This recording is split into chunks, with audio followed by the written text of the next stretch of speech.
Bora lá, pessoal, para a questão 12. Um professor de física, durante uma de suas aulas, perguntou aos alunos: por que podemos dizer que estamos todos em movimento, mesmo que sentados em nossas carteiras? Ao dar a resposta correta, um dos alunos disse: veja que ele está perguntando que aluno acertou a resposta, certo? Ao dar a resposta correta, um dos alunos, né? O que acertou. Provavelmente, aparentemente a resposta aqui são de vários alunos diferentes, né? Mas o que acertou disse o quê, né?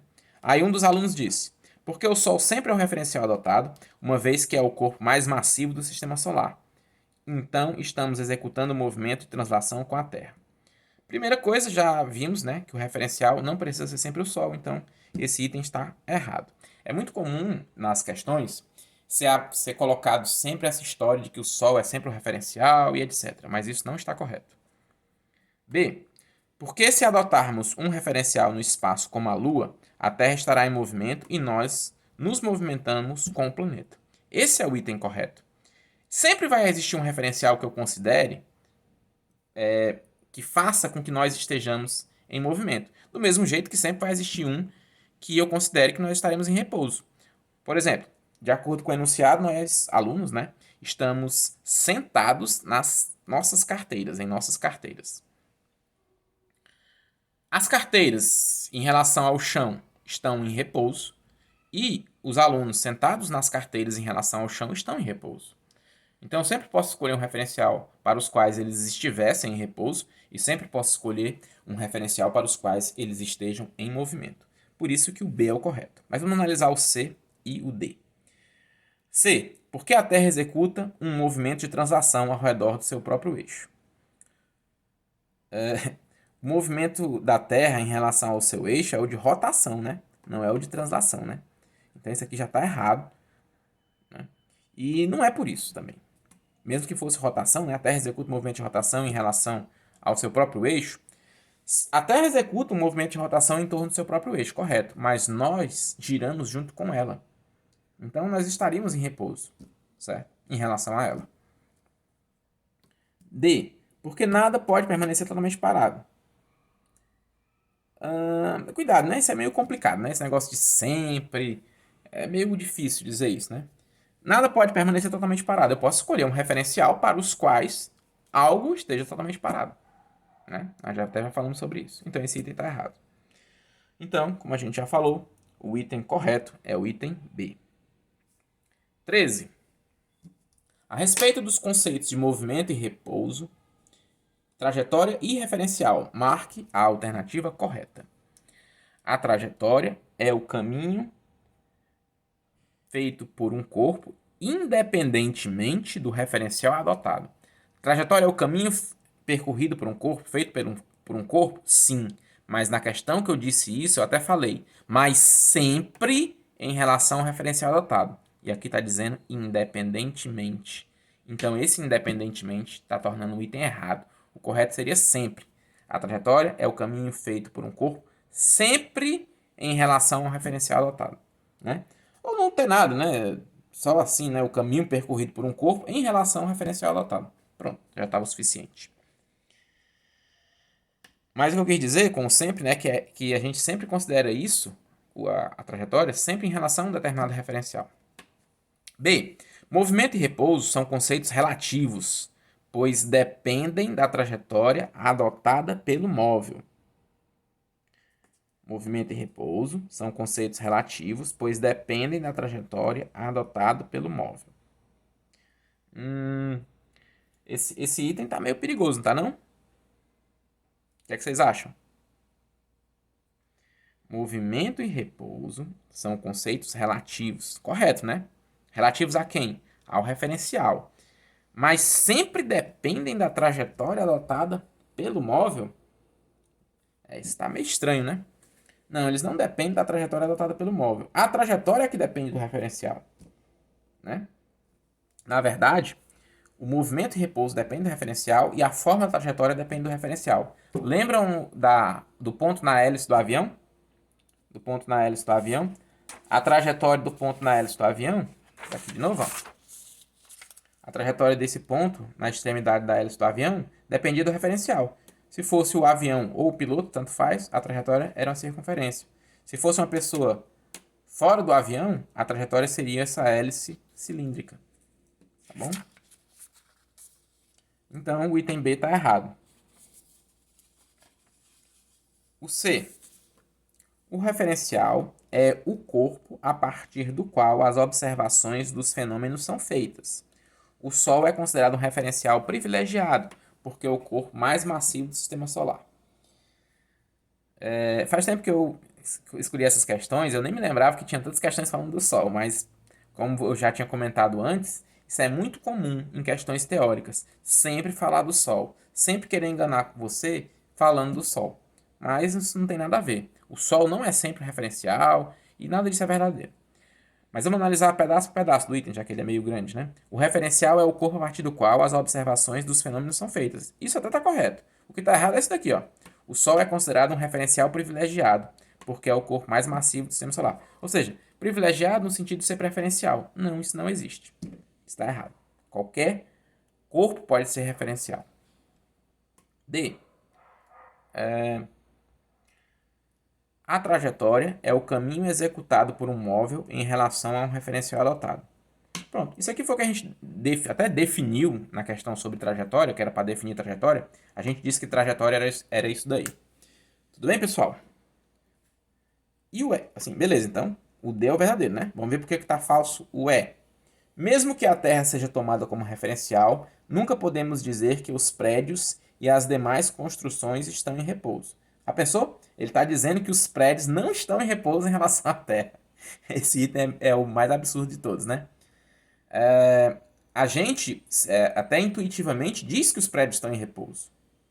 Né? Certo? E as outras construções também, né? E às vezes a gente erra até por conta disso, porque sempre usa a Terra como referencial. Então esse item contradiz até o que a gente sabe intuitivamente. Pois muito bem, então 13, resposta D, né?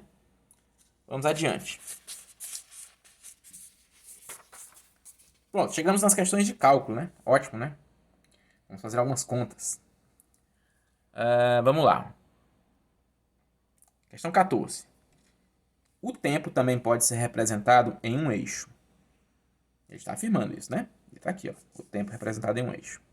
A origem desse eixo significa um instante t igual a zero, em que foi iniciada uma contagem de tempo.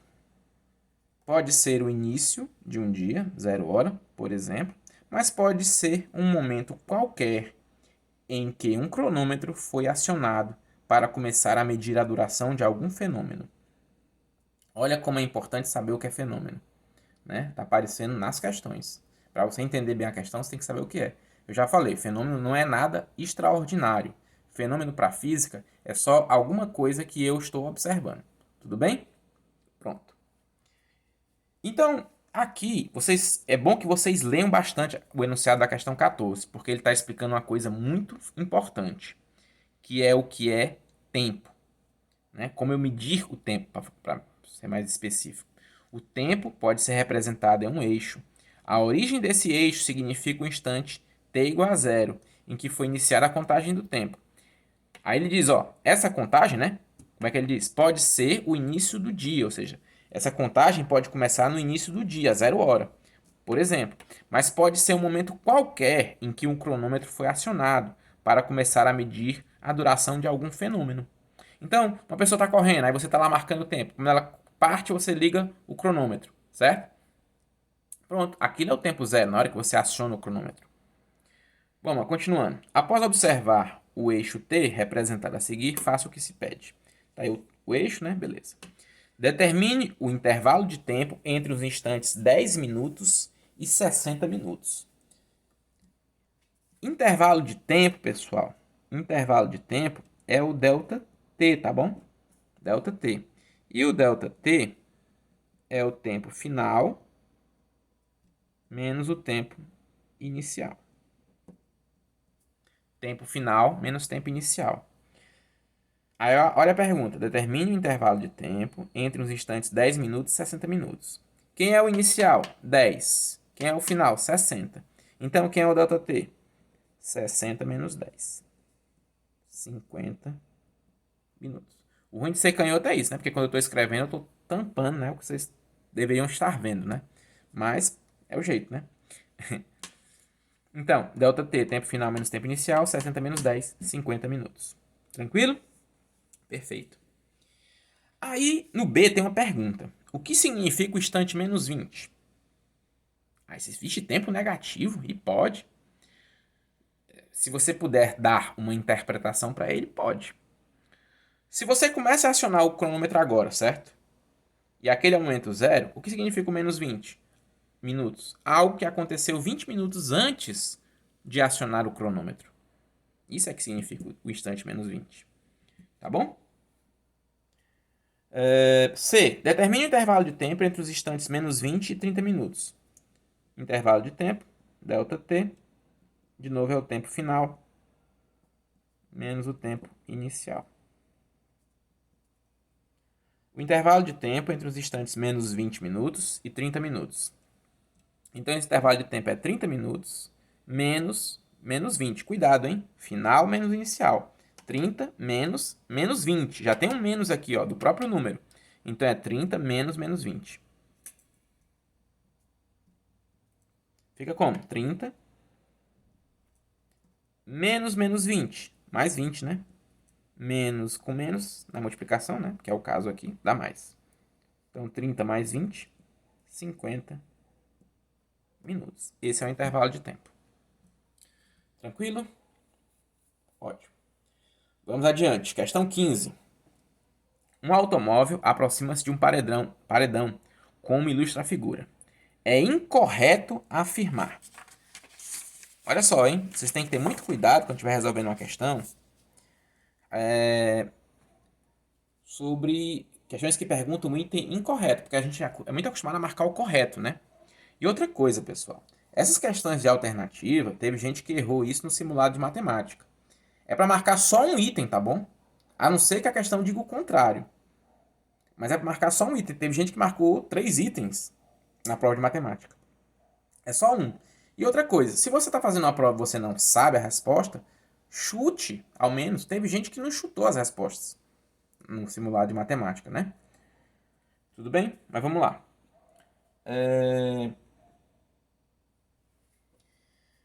Um automóvel aproxima-se de um paredão, como ilustra a figura. Está aí o automóvel, está aí a parede. É incorreto afirmar. O automóvel está em movimento em relação ao paredão. Isso é incorreto? É não, né? É correto. O automóvel realmente está em movimento em relação ao paredão. Como é que eu sei, professor? Porque ele está se aproximando do paredão. Então está em movimento. O paredão está em movimento em relação ao automóvel? Correto. Se o automóvel está em movimento em relação ao paredão, o paredão está em movimento em relação ao automóvel. No item A, ele diz que o automóvel se movimenta em relação ao paredão. No item B, ele diz que o paredão se movimenta em relação ao automóvel. O movimento e repouso são conceitos relativos. Então, se esse aqui se aproxima desse, esse se aproxima desse. Mesmo que em relação à Terra esse permaneça parado. Então, tá aqui, ó, minha mão se aproximando da outra. Ela está em movimento em relação a essa. Mas essa também está em movimento em relação à primeira, porque elas estão se aproximando. O paredão está em repouso em relação ao solo. Correto, né? Você está vendo isso aqui se mover em relação ao solo? Professor, não estou vendo nem o carro se mover. É, tá certo. Mas a gente sabe que a parede não se movimenta em relação ao solo, né? Então, tá correto esse item também. D. O motorista está em repouso em relação ao automóvel. Correto, né? A posição dele não se modifica com o passar do tempo em relação ao automóvel. Mas o motorista, né? Em movimento em relação à superfície da Terra. O motorista está dentro do carro. O carro se move em relação à Terra. Então o motorista também se move em relação à Terra. Então esse item está correto. Consequentemente, o item incorreto é o E, né? Porque só sobrou ele. O que é que ele diz? O paredão está em repouso em relação ao automóvel. Não, né? O paredão está em movimento em relação ao automóvel. Isso é o que diz o item B. Esse item E, ele quer te enganar com aquilo que eu já comentei. De sempre a gente ter uma tendência em medir, né? Em classificar movimento em repouso em relação à Terra. Aí a pessoa lê, o paredão está em repouso em relação ao automóvel. Mas ela pensa na Terra e não no automóvel. Aí ela marca isso como correto, sendo que está errado, né? O item que ele diz que está em movimento, que está em repouso em relação à Terra é o item C, né? Solo é a própria Terra. Dúvidas? Vamos adiante.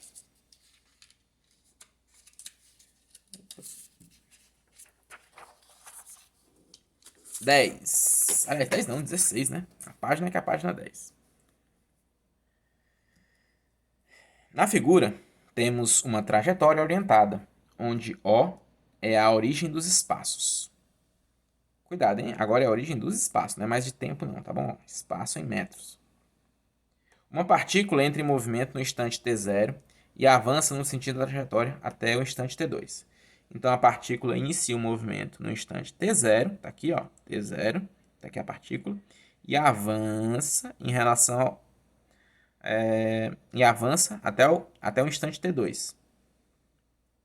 E avança no sentido da trajetória, ou seja, para a direita, até o instante t2. Quando para, pronto, parou aqui no t2.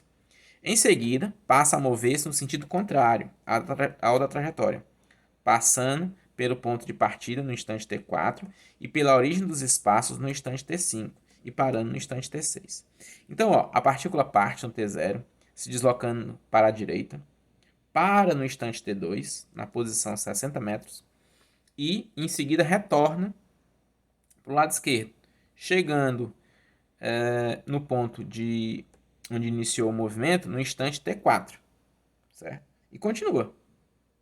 T5, T6. Pronto. Aí o que eu quero saber, né? O que a questão está pedindo?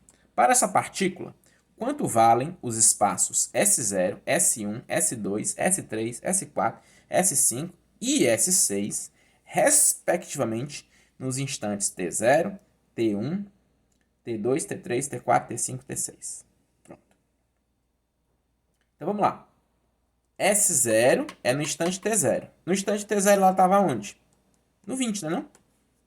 Então, o S0 é igual a 20. 20 metros. Pronto. O S1 é o espaço no instante T1. No instante T1, ela estava em que espaço, a partícula? No 40. Não é isso? 40. Então, S1, que é o espaço no instante T1, 40 metros. Pronto. S2. Qual é o espaço no instante T2? S2 é no instante T2. Cadê o T2? T2 está aqui, ó. Então esse aqui é o S2, o 60. S2, 60 metros.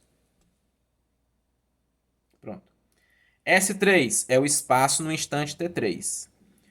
Espaço no instante T3. Cadê o T3? Está aqui. É o 30 metros. Então S3, 30 metros. Tá certo? S4 agora. S4 é o espaço no instante T4. Cadê o S4? Tá aqui. T4, né? É o mesmo T0. É a mesma posição, melhor dizendo. 20, né? Então, S4, 20 metros. Pronto. S5, espaço no instante T5. Cadê o T5? Bem aqui, ó. É a origem, né? É o zero. A origem é o zero, hein, pessoal? Então, S5, 0. E por último, o S6, né? O S6 é o espaço no instante T6. Cadê o T6? Bem aqui. Quanto é o S? Menos 20. Menos 20 metros. Pronto. Perfeito. Estamos quase acabando. Vamos lá. 17. Em um certo instante, um automóvel encontra-se no quilômetro 120 de uma rodovia.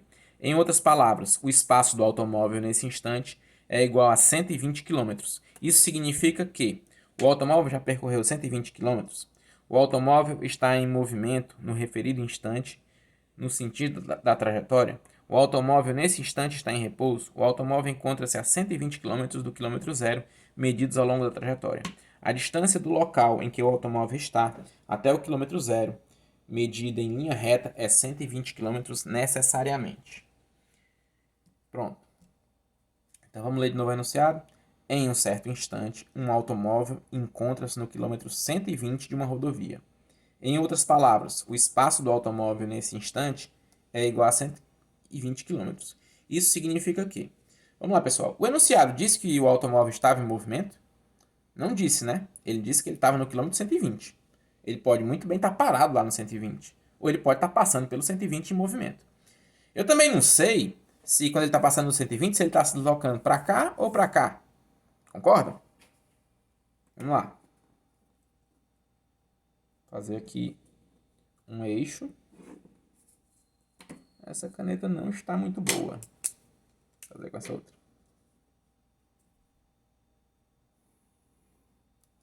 Pronto. Tá aqui um eixo. Aí em algum lugar é o 0. E bem aqui é o 120. S em quilômetros, tá bom? Pronto, bem aí é o 120. O fato do automóvel estar no 120 em um determinado momento, bem aqui, não significa nem sequer que ele está em movimento. Mas ele poderia estar em movimento se movendo para cá. Ou ele poderia estar em movimento se movendo para cá. Tanto faz. Então tem 3 possibilidades, né? Beleza. Então vamos ver o que a gente consegue afirmar. O automóvel já percorreu 120 quilômetros? O que é que tem a ver? O cara pode ter acabado de sair de casa e ele morar no quilômetro 119 de uma rodovia, a casa dele, e ter andado só 1 quilômetro, e parado lá num posto, sei lá. A gente não sabe. Isso não tem nada a ver. Percorrer 120 quilômetros é o deslocamento, ΔS. Aqui ele não está falando de ΔS, ele está falando que ele está nessa posição, nesse espaço. Certo? B. O automóvel está em movimento no referido instante no sentido da trajetória. Eu não sei nem se ele está em movimento. Muito menos se ele está no sentido da trajetória, que seria para a direita, ou se ele está em movimento para a esquerda. C. O automóvel, nesse instante, está em repouso. Eu não sei se ele está em repouso. Ele pode estar, mas ele também pode não estar. D. O automóvel encontra-se no quilômetro 120. Aliás, perdão. Deixa eu ler de novo. O automóvel encontra-se a 120 km do quilômetro zero, medidos ao longo da trajetória. Isso está correto. Ele está a 120 km do quilômetro zero. Não significa que ele andou 120 km, nada disso. Só que ele está lá. Então, o D é a resposta correta da questão 17. O que está errado no E? A distância do local em que o automóvel está até o quilômetro zero, medida em linha reta, é 120 km necessariamente. A distância do local em que o automóvel está até o quilômetro zero, medido em linha reta, é necessariamente 120 km. Cuidado, hein, pessoal? A distância do local em que o automóvel está até o quilômetro zero, medida em linha reta, é 120 km. A nossa rodovia, ela pode ou não pode ser assim, ó? De novo, a caneta aqui não está funcionando, né? Mas dá para ver, não dá? Pronto, vou deixar assim. A rodovia pode ou não pode ser assim? E bem aqui ser o quilômetro zero, e bem aqui o quilômetro 120. Pode. Mas quando ele fala distância em linha reta, ele está falando isso daqui, ó.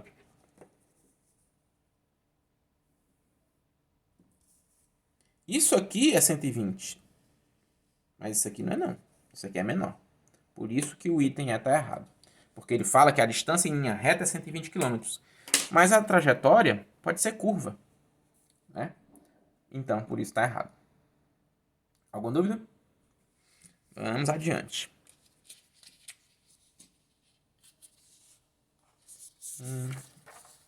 18 agora, né? Aqui. 18. Um automóvel parte do quilômetro 12 de uma rodovia e desloca-se sempre no mesmo sentido, até o quilômetro 90. Aí chegando, retorna pela mesma rodovia até o quilômetro 20. Então, vai até o quilômetro 90 e retorna até o quilômetro 20. Calcule para este automóvel a variação do espaço ΔS e a distância percorrida na ida, na volta, na ida e na volta juntas. Muito bem. Vamos lá. Item A. Quanto é o ΔS na ida? Ou seja, o automóvel sai do 12 e vai para o 90. O que é que eu disse para vocês que era ΔS, pessoal? Final menos o inicial, não foi? Quem é o inicial se eu sair aqui do 12? O 12. Se eu chegar até o 90, quem é o final? 90. Então, quem é o ΔS? 90 menos 12. 78. Pronto. Tranquilo? Tranquilo. Quem foi a distância percorrida? Ora, pessoal, se eu estou no 12 e vou para o 90, quanto é de fato o número de quilômetros que eu percorro? 78, né? Pronto. Professor, foi só subtrair 90 menos 12? Foi também. Só que no caso da distância percorrida, você tem que ter cuidado com essa questão dos sinais. Vou explicar melhor fazendo essa questão. B. Na volta. Na volta, ele vai do 90 até o 20. Quem é o ΔS? Ó, ele sai do 90 e vai para o 20. Quem é o final? 20. Quem é o inicial? 90. Então fica 20 menos 90, que é menos 70 km. Professor, por que deu negativo? Deu negativo porque quando eu me desloco no sentido contrário à trajetória, o ΔS dá sempre negativo para indicar exatamente isso, tá certo? Então dá negativo. E a distância percorrida? A distância percorrida é 70. Porque se eu saio do 90 e vou até o 20, o meu odômetro lá do carro vai marcar quanto? 70. É o que eu andei. Pro odômetro do carro, não importa se eu estou indo do espaço maior para o menor ou vice-versa. Vai dar sempre a mesma coisa. É por isso que a gente diz que a distância percorrida é o módulo do ΔS. Da ida. O ΔS da ida não foi 78? Quanto é o módulo de 78? 78. Ou então, a distância percorrida é o módulo do ΔS da volta. Quanto é o ΔS da volta? Menos 70. Então fica o módulo de menos 70, que é 70. Pronto. Você pode fazer dessa forma. Agora você tem que ter muito cuidado. Se ele vai e volta, a distância percorrida é o módulo do ΔS da ida mais o módulo do ΔS da volta. Tá bom? Se ele vai e volta, é assim que a gente faz.